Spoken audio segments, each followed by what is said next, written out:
А чё, рыбой воняет? В натуре. В вытяжке главное что? Кто? Чтобы сосала хорошо. Тогда не только в вытяжке, а иначе она нафиг не нужна. Ты чему детей учишь? Жизни. Главное, чтобы сосала хорошо.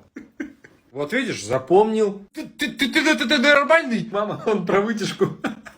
Ой, вот тебе и ой. На жопе вылез геморрой. А я-то подумала, да все, проехали. Покакали олехами. Иди давай уроки учи, рифмоплет. Сказал бегемот.